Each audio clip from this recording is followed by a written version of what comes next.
I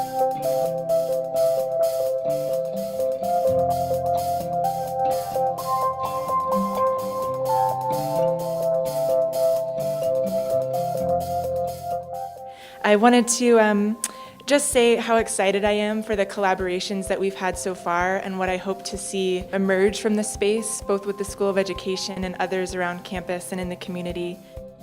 After working with the School of Education, we realized the needs of having this collection reconstituted in a way that could be browsed. So we were able to begin reassembling the collection in a new way to be a more modern, browsable collection, focusing on materials that were readily being used by the School of Education. While these materials are for everyone to enjoy, we're especially happy to better meet the needs of the School of Education